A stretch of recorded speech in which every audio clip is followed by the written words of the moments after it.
नमस्कार, स्वागत है आप सबका राजनीति के इस अखाड़े में। मेरा नाम है अजय सेठिया। मित्रों, अरविंद केजरीवाल के 2 बार चुनाव जीतने का बस एक ही कारण है और वह सब जानते हैं। और कारण यह है कि फ्री बिजली, फ्री पानी की योजना उन्होंने दी और दिल्ली की जनता को लालच दे दिया। केजरीवाल की फ्रीबीज दिल्ली की अर्थव्यवस्था को कितना नुकसान पहुंचा रही है, उसका एक उदाहरण यह है कि दिल्ली का जो बजट सरप्लस हुआ करता था, अब वह घोटाले में चल रहा है। इसका प्रमाण यह है कि आतिशी मार्लेना ने मुख्यमंत्री बनते ही केंद्र सरकार से 10,000 करोड़ रुपए का कर्ज मांग लिया। केजरीवाल ने टीवी चैनलों पर झूठे प्रचार में तो 1100 करोड़ रुपए खर्च कर दिए, लेकिन विकास पर ढेला खर्च नहीं किया है। कई ऐसी योजनाएं हैं जिन पर 2 करोड़ रुपए खर्च हुआ, लेकिन उस योजना के विज्ञापन पर, उस योजना के प्रचार पर 100 करोड़ रुपया खर्च हुआ। यह सब कैग रिपोर्टों में भरा पड़ा है, जिसे केजरीवाल ने सदन में नहीं रखा। यहां तक कि मेरठ दिल्ली गुड़गांव की रैपिड ट्रेन योजना का भी पैसा उन्होंने नहीं दिया। दिल्ली हाईकोर्ट को डांट पिलानी पड़ी, तब जाकर के पैसा दिया। पूर्वांचलियों से उन्होंने वादा किया था कि 2025 में यमुना में डुबकी लगाऊंगा, लेकिन अब एक इंटरव्यू में कहा है कि यमुना की सफाई से वोट नहीं मिलेंगे। तो वह सिर्फ वोट की राजनीति करते हैं, यह उन्होंने स्पष्ट कर दिया इस जवाब के साथ। और यह पूर्वांचलियों को अब तय करना है कि उन्हें यमुना पर छठ पूजा से वंचित करने वाले केजरीवाल को वोट देना है या नहीं देना है। और मुझे लगता है कि इस बार पूर्वांचली तय करके बैठे हैं कि केजरीवाल को हरा देना है। और दिल्ली का हारना जीतना पूर्वांचलियों पर निर्भर करता है।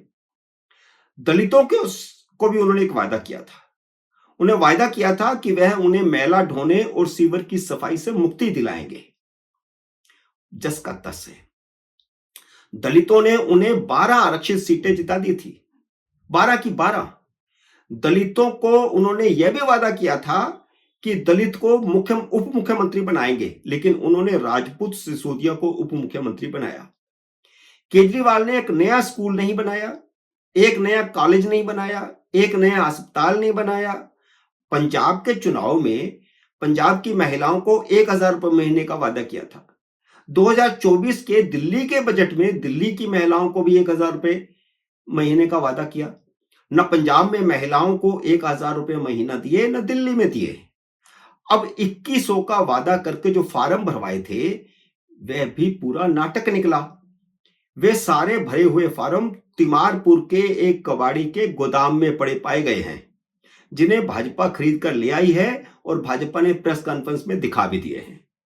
कबाड़ में बेचे गए फार्मों में आधार कार्ड, पैन कार्ड और बैंक खाते की डिटेल की फोटोकॉपी भी लगी हुई है, जिसे कोई भी फ्रॉड के लिए इस्तेमाल कर सकता है। इस झूठे मक्कार को दिल्ली की महिलाएं इस बार उस मात्रा में वोट नहीं देंगी जिस मात्रा में 2020 में दिए थे। आप दिल्ली की गरीब जनता को सिर्फ इसलिए लालची कहते हैं ना, क्योंकि उन्होंने फ्री बिजली, फ्री पानी के लालच में केजरीवाल को मुख्यमंत्री बना दिया। यहां देश की राजधानी का मीडिया लालची हुआ पड़ा है, जो हर रोज करोड़ों में खेलता है। वे तो गरीब लोग हैं जो 200 यूनिट फ्री बिजली चाहते हैं या पानी का बिल माफ चाहते हैं, लेकिन जो करोड़ों में खेलने वाले हैं, हर रोज करोड़ों में खेलते हैं, वे भी लालची हुए पड़े हैं। यहां तक कि केजरीवाल के झूठों की पोल तक खोलने को दिल्ली का मीडिया तैयार नहीं है। पुराने वादे याद दिलाने को तैयार नहीं है। टूटी सड़कें, टूटी पानी की पाइपलाइनें, घरों में सप्लाई हो रहा गंदा पानी, गलियों में ओवरफ्लो हो रहे सीवर, कुछ भी नहीं, कुछ भी दिखाने को तैयार नहीं। यह भी दिखाने को तैयार नहीं कि चरसियों और गाय भैंसों का अड्डा बन चुके हैं 70% मोहल्ला क्लिनिक। छठ के समय जरूर यमुना दिखाई गई थी, झाग दिखाया गया था, शीश महल भी दिखाया गया था, शराब घोटाले की भी चर्चा खूब हुई थी मीडिया पे। पर जैसे ही भगवंत मान ने विज्ञापनों की छड़ी लगा दी, सब बंद हो गया, वाहवाही शुरू हो गई। कांग्रेस ने जब आम आदमी पार्टी के विधायक का वीडियो टेप बजाया, जिसमें वह बता रहा था कि शराब नीति बनाई ही कमीशन के लिए गई थी, तो किसी चैनल ने उसे लाइव नहीं दिखाया, बाद में खबरें भी नहीं चलाई, जैसे शराब घोटाला कोई मुद्दा ही ना हो। 2000 करोड़ रुपए का नुकसान हुआ दिल्ली को, लेकिन मीडिया नहीं दिखा रहा। दिल्ली का मीडिया जितना चाहे केजरीवाल का ढोल बजा ले, केजरीवाल का बैंड जनता बजाने वाली है। वह अब दिल्ली के मुख्यमंत्री नहीं बन सकते। वैसे भी सुप्रीम कोर्ट के आदेश के बाद वह मुख्यमंत्री नहीं बन सकते। आम आदमी पार्टी को बहुमत मिल जाए तब भी, लेकिन बहुमत मिल नहीं रहा है इस बार। केजरीवाल ने न तो किसी से किया गया वायदा निभाया, ना दिल्ली के विकास में पैसा खर्च किया। उन्होंने सिर्फ झूठा प्रचार किया, दिल्ली को चारों तरफ से लूटकर अपनी पार्टी को राष्ट्रीय पार्टी का दर्जा दिला दिया।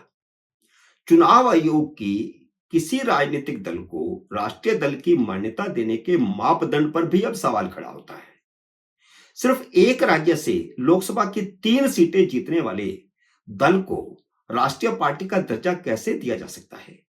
बल्कि राष्ट्रीय पार्टी का दर्जा तो तब दे दिया गया जब लोकसभा में एक भी सांसद नहीं था।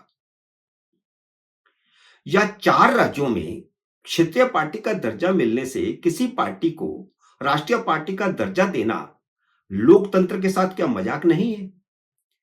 घोटालों का पैसा अपनी पार्टी को राष्ट्रीय पार्टी का दर्जा दिलाने में खर्च करके केजरीवाल ने लोकतंत्र को चौराहे पर लाकर के खड़ा कर दिया है, लोकतंत्र को ठेंगा दिखा दिया है।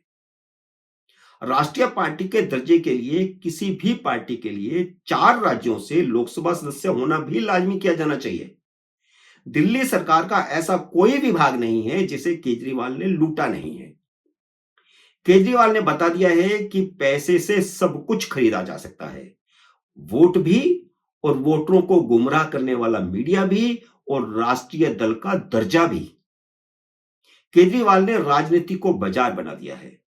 सारा देश जीतकर भी 2015 और 2020 में मोदी केजरीवाल को नहीं हरा पाए।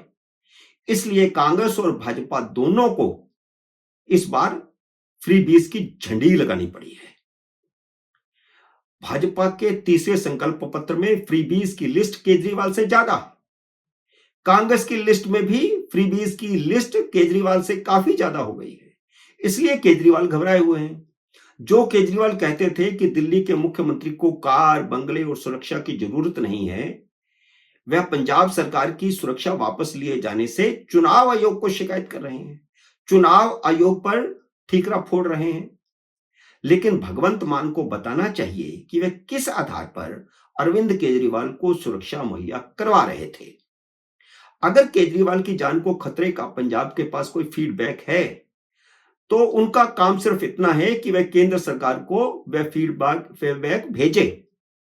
केजरीवाल दिल्ली के मुख्यमंत्री हैं, उन्हें खालिस्तानियों से खतरा है तो उपराज्यपाल को अपनी सुरक्षा के लिए लिखें। कोई एक राज्य की पुलिस दूसरे राज्य के नागरिक को सुरक्षा कैसे दे सकती है? और केजरीवाल यह भी बताएं कि जिन खालिस्तानियों का वह समर्थन करते रहे हैं, जिनके साथ उनके संबंध रहे हैं, वह उनकी जान के दुश्मन कैसे हो गए? और पन्नू, जिसने खुलेआम दावा किया है कि उसने दिल्ली का चुनाव जीतने के लिए और पंजाब का चुनाव जीतने के लिए केजरीवाल को सैकड़ों डॉलर दिए हैं, वह आखिर उनका जान का दुश्मन कैसे हो गया? और भारत सरकार को भी तो इसकी जांच करनी चाहिए कि पन्नू ने जो आरोप लगाया है उसमें कितना दम है। और इसके अलावा आम आदमी पार्टी के 2 संस्थापक सदस्यों ने भी, एक रायजादा और कुमार विश्वास, दोनों ने कहा है कि केजरीवाल के खालिस्तानियों से संबंध रहे हैं। इसके बाद भी भारत सरकार का चुप रहना बचता नहीं है, उसकी जांच भी होनी चाहिए। मित्रों, उम्मीद है मेरा ये वीडियो आपको पसंद आया होगा। इसे लाइक और शेयर कीजिए। अगर आपने मेरे यूट्यूब चैनल को अब तक सब्सक्राइब नहीं किया तो कृपया सब्सक्राइब करके अपना आशीर्वाद दीजिए। जल्दी मिलते हैं अगले वीडियो में किसी अन्य विषय के साथ। तब तक नमस्कार।